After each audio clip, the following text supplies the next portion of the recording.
So it was a big day for Joe Biden today because he had the Swedish and the Finnish Prime Minister show up today to welcome them to, or at least encourage the United States Senate to welcome them into NATO, which was, it's just this big deal. In the last 100 years, we haven't had this kind of shift in the balance of power in Europe as we're about to see now. NATO and firstly, right. Sweden and Finland are great armies. These are very sophisticated arms providers. They have legitimate threats on their border, especially Russia.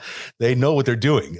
So it strengthens NATO as a whole because it means that when we're invaded in the United States or Canada or wherever else, hey, guess what? They'll come to our aid too. So that's nice to have. But also the reverse, obviously, which is what they are banking on here, is that if Russia decides to be belligerent against Finland or Sweden, then, we have their back. So you'd think this is a thing that Republicans would be thrilled about, right? I mean, you'd think that's something that they'd be thrilled about. I don't know if they are. I think there might be some hesitancy about whether they should be allowing these two allies to be part of NATO, which tells you a lot about the Republican Party today. I mean, that's just sad. It's just sad. When Finland joins NATO, like we get any hot water, they send us like 5 snipers and we're good. So. Yeah. Look, I mean, they've got great snipers, right? Don't they have those incredibly brilliant shooters that could do like kills over 100 miles or something like that? They're good at that kind of stuff. The Russians all remember, and the Finns absolutely remember, the Winter War of 1940, where they invaded Finland and got their asses squarely handed to them. And this produced one of the sniper. In sniper mythology, you've got Simo Häyhä, who was, I believe, the most successful sniper in military history. Had over 500 confirmed kills in a winter. You have so much knowledge. You have so much knowledge in that brain of yours, Aaron. Well, hey, man, I've been waiting for Finland to join NATO for a long time. So, well, you might get your wish. So that's a nice photograph today of the three of them striding confidently and hoping that the Republicans don't screw up their little plan, which they won't, obviously, at the end, because they ultimately, hopefully, have some sort of responsibility, but we'll see. But there's $40 billion that was approved today by the Senate to Ukraine for their Ukrainian effort. There's also $9 billion that was handed to them from the United States through the G7, which handed them another $18 billion or $19 billion today. So you've got $49 billion. Seems like a lot of money, right? Seems like that's enough to fight a war for a long period of time, except over on the other side of the ledger is Russia's surplus. Because of the oil price going up, because of the incredible increase in oil prices we've all suffering from, Russia has been coining it, has been banking so much additional revenue because of there'd be no real oil embargo from Europe and other parts of the world. So they've been able to clock up $96 billion in a surplus, I guess, in the current account. Worth of rubles or worth dollars? I think it's $96 billion in their accounts, because I think they're sanctioned from their central bank, aren't they?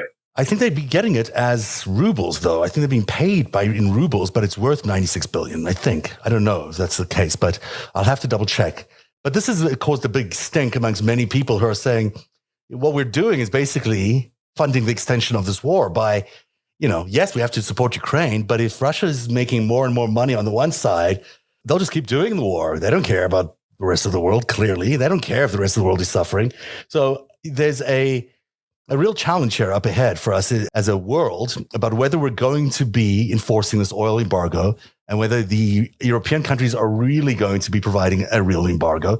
And with all these other countries around the world, like these smaller countries that are still very much in Russia's camp, whether they also stop buying oil from Russia. And I say that all because as a prelude to an interview with Kira Rudyk, who's a parliamentarian from Ukraine. You've probably seen her on TV do a lot of great work informing people about what's going on in that war. She's a terrific spokesperson for them. She is the leader of the Voice Party there in the Rada, which is the parliament of Ukraine. She is a fantastic spokesperson for them, and she wanted to react first with us as to her reaction to hearing the news about the $40 billion that was now going to be available to Ukraine to continue fighting this war and for a humanitarian effort around it. And at the end of the day, Russia's economy is collapsing.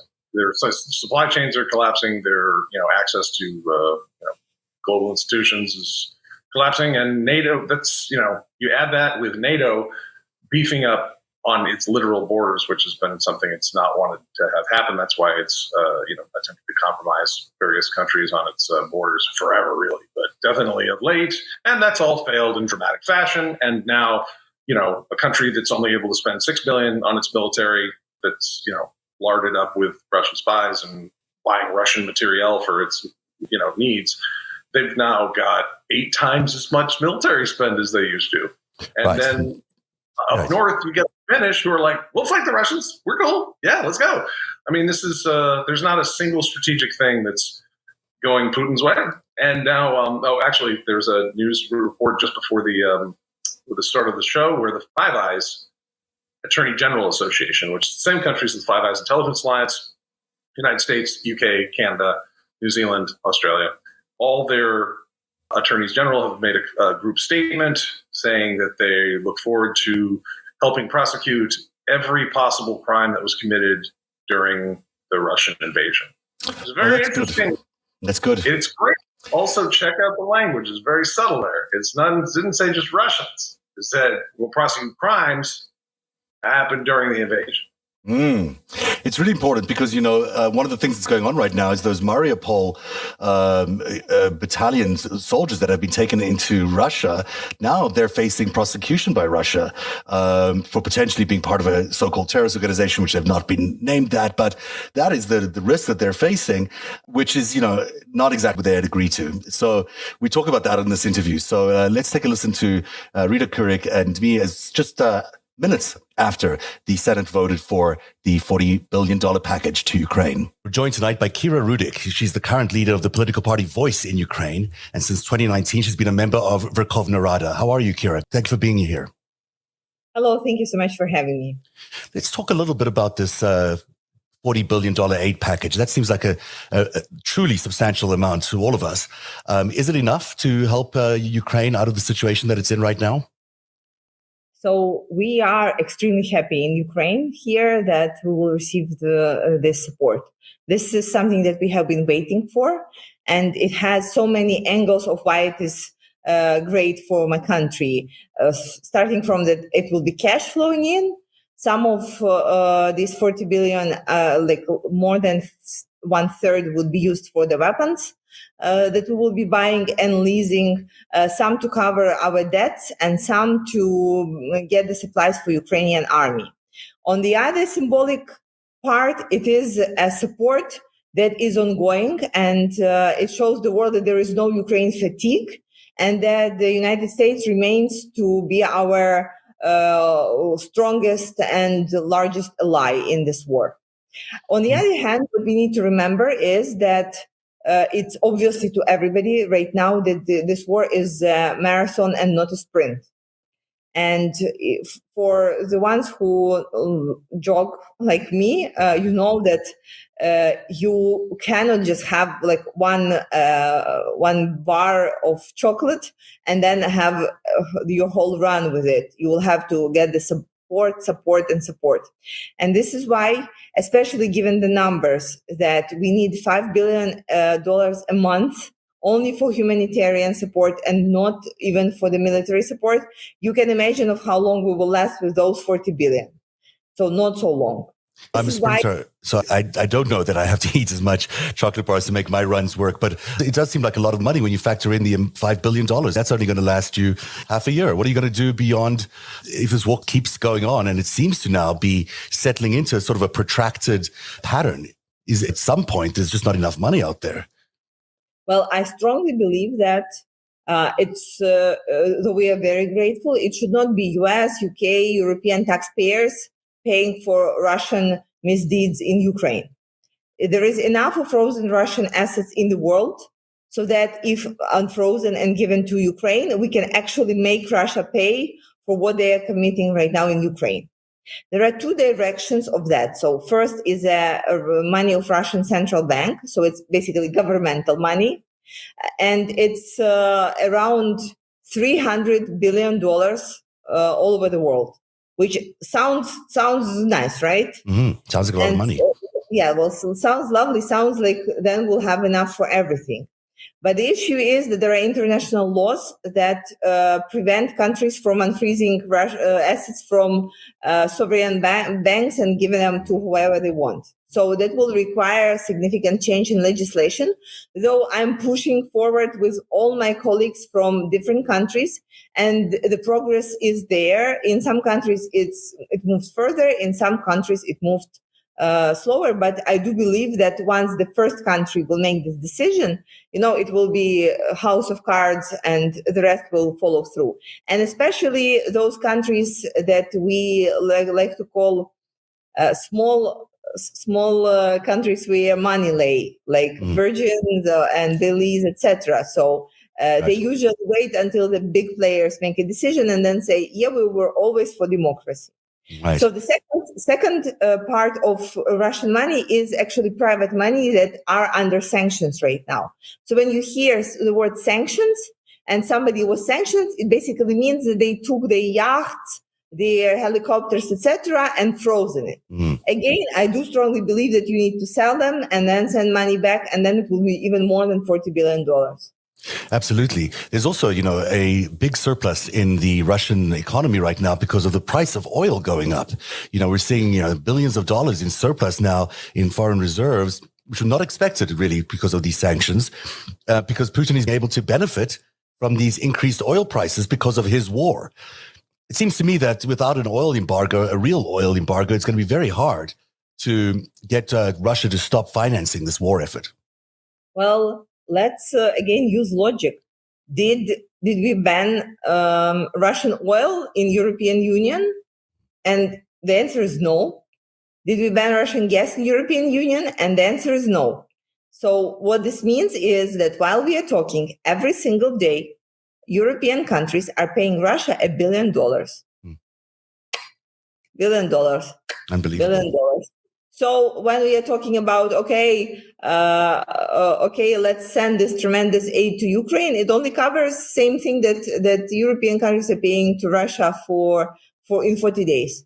So that's why the sanctions are so important. And that's why if sanctions are not implemented, Russia will continue benefiting from the war because its economy is built like a huge gas station, a very aggressive gas station that is benefiting from the gas prices. And even if they will be critically low, Russia will still find a market for that. And it will still continue selling it. So that's why it needs to be a mutual effort from countries that will stop buying Russian gas and oil, but from the international community with the world leaders pushing other countries not to start buying Russian gas and oil. So basically really close the markets. And I see for that, so the sanctions, the sixth package of sanctions with the oil, they would only start in 6 months. This united effort would start with probably in a year. So when you're asking me when the war would end, I can just throw this ball at you and say, this is true that it would take us 6 months to a year to get all these sanctions in place for the oil embargo. And if that's the case, then there's no real reason for Putin to stop fighting. That's why he might sort of keep the war even smoldering for a while. Why not? I mean, for him, there's no downside. Yeah, so his future is right now assured with the finance much better than any of both of us. Well, it certainly seems like that's something that Washington needs to pay a lot of attention to, and the world. I mean, certainly Washington's been leading this effort, but it's time maybe for a lot more pressure on other countries that have not started the oil embargo to implement it, because at the end of the day, that's the only way this war is really going to wind down, it seems to me. Let's talk a little bit about what's going on in Mariupol, because there has been an evacuation of at least 950, I believe, soldiers from the steel factory over there. Are there still any people left inside that factory? Yes, there are warriors that are not have not been wounded. They are still left there, and they continue fighting. They will plan to defend the Azovstal to the end. Well, that was their statement. So this is why unbelievable. This really is why it is. They said we know it's a suicide mission, but we are ready to a suicide mission. So right now we actually concentrated on making sure that the evacuated people are being treated fairly and well, and that Russians keep their word on allowing and getting people the medical aid that they needed. So from what we hear from the volunteers of United Nations and the Red Cross, the state of many of the bound people is critical, and they are trying just to save their lives. What about the soldiers that have been taken to Russia, the ones that now we hear Putin is suggesting may go on trial? Is there any more word on whether that will happen and whether they will declare the Azov Brigade a terrorist organization in Russia? Well, that was an anticipated move from the very beginning. They did really hope that it wouldn't happen for some time. However, right now, what we see is that Russia will move forward with not treating the Azovstal evacuated people the way that they promised. We had United Nations and Red Cross as the guarantors of the security of this operation. So I would like to be very careful with the statements here, just in terms of that, let them do their job. Yeah. So the idea is that they remain in this Olenivka for some time with the potential to be evacuated somewhere to the third countries. But these negotiations are still in place. Certainly sounds like that's very important that gets resolved, and we won't go too much deeper into that because of those negotiations and those and the work that needs to be done there. Let me turn then a little bit to the refugee crisis. It's still 6 million is the number we're seeing that have fled Ukraine. And today we heard there were 50,000 arriving in the United Kingdom. When you look at the scale of that, you've got 6 million refugees and you've got 50,000 arriving in the United Kingdom. Again, it just seems like a drop in the bucket. What more can the world be doing to help the refugees settle down in countries other than Poland, which seems to be having the brunt of the issue? So obviously, the workforce is looking for work, and this is the main thing to keep in mind. And this is why, and some people, they don't want to move from Poland because they still hope that they will return to Ukraine like in a month or so. We understand the situation is much more complicated and that it probably wouldn't happen in a month or so. So the ability for people to start their new life in the peaceful countries would include, first documentary support, but also like ability to have social protection and like a place to leave their children with. So just before talking to you, I was talking to my friend who is a refugee with her small daughter, 6 years old. She's in France right now, but she cannot find any work. She's trying to do some translations, but she doesn't have a possibility to leave her daughter with anybody. And she's just like sitting, thankful to people who took her under her roof. So because most of the refugees are women with children, because these were the people who fled the first, right now it is incredibly important and critical to give this infrastructure for children to be taken care of, so then mothers can settle their lives. Mm. I think about those children so much. I suffer from PTSD, and I know a lot of these children are going to grow up with symptoms of PTSD, no doubt. And that is a very difficult thing for them to grow up with. You see them so bravely, holding back tears and living their normal lives. But of course, underneath that, there's always some sort of trauma that's being developed in a lot of these cases. What can be done, even at this stage, to help those children, deal with PTSD so it doesn't build up over a lifetime, which is what happens with post-traumatic stress disorder, and can become quite difficult to live with over a period of time. So what can be done for those kids today to make sure that they don't have to deal with the consequences for decades to come? So, well, first of all, that was like probably the most terrifying thing that I was thinking of when the war started. Mm-hmm. When we had children that we had to tell them that it's all a game and pretend to play different games when the bombarding was all over the place. We have had this game of turtle when we told children to go on the ground and open their mouth and cover their ears so they wouldn't suffer of the shockwave if something. And we were telling them, well, we are just playing turtles, etc. But obviously, they do understand everything, and they face the atrocities of war in different stages of their life, like the teenagers who have seen dead bodies that they were never supposed to see at this fragile age, or toddlers who were sent without their parents, only told their blood type, that they were actually given to social workers. So the help should be the first, making sure that there is a peace. And if the war in Ukraine continues for so long, children need to be staying where they can feel safe. The safety is the top priority. It's the first and foremost important thing. They're saying you're safe, you're here, you may not stop being afraid anymore. The second is obviously psychological help and support and integration into the society, because I agree with you that it's very important to receive the support so it wouldn't be bundling up.